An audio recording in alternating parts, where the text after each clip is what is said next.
Para el Real ID. I'm sorry, you did. I had a question. Yeah. Well, I got the gentleman here, but I'm a little concerned about the videotape. Where's the videotape going to be shared? Probably Facebook. You know. It's like Facebook. It's just I'm not a politician. Whatever. You had a question, sir. I have two questions, actually. Getting back to the legislative process. And does everybody okay being taped? Yes. Okay. Yeah. ¿Todos están de acuerdo que los graben? Sí. Okay.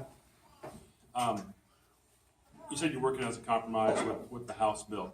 Have you been working with the governor's office on, are they partial to your language or the House language? And if the governor does veto, if the immigration language gets in the bill, which you don't want, is the governor going to veto? And do you know, does the House have a veto-proof majority to override that veto? I don't know if the House has a veto-proof majority.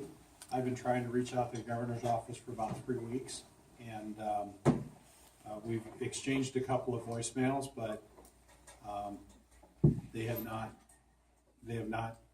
had a phone call with me or scheduled anything with me. So we've been trying to connect, but we haven't.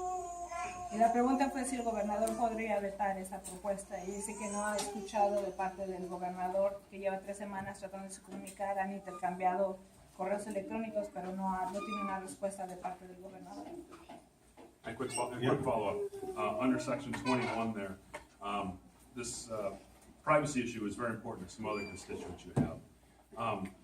And we've seen where the federal government, particularly the president, has, and I know you have no control over what he's going to do, but with executive orders, is there any kind of language in this bill that protects us from an executive order saying, all right, now that you're part of the Real ID process, we want to know who everybody is? Is there any kind of language in the bill that's going to protect us from the federal government coming and overriding what the state is doing in protecting our privacy? Yes. Let me just pull it up here real quick. Dijo que si bajo esta propuesta hay un lenguaje que nos proteja por si algún día llega el presidente y cambia una orden ejecutiva y quiere saber quiénes somos todos.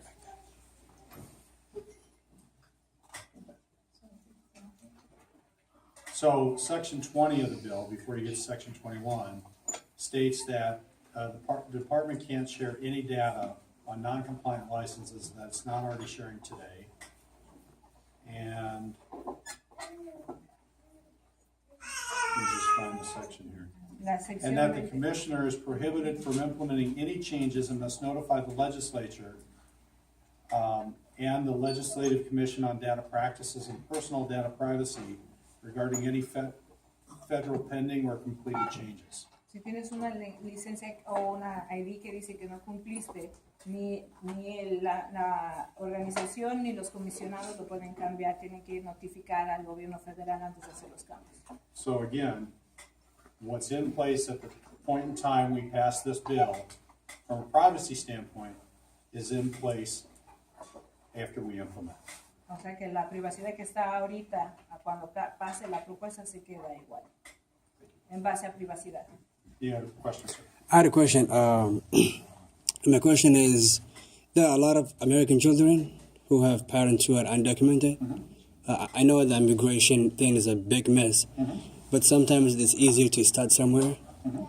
I also understand you're not part of the national political system, you're not in Congress, mm-hmm. but you know, you're a powerful person, you are a politician. A good idea always starts somewhere, mm-hmm. and it starts with someone who has a face, a national face, and I think you do that.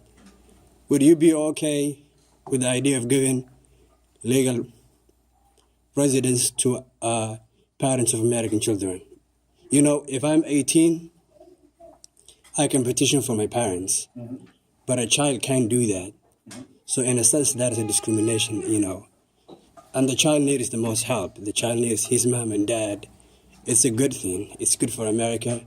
It's good for all of us. What do you think of that?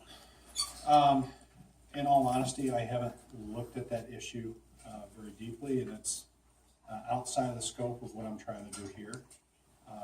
I think that would be a better question for Representative Lewis, or Congressman Lewis, I should say, because again, that's controlled at the federal government. I can't make that change here at the state. Right. The state could, the state, if it decided to, could grant driving privileges. But we can't create legal status. And so I think that's a good question for Congressman Lewis.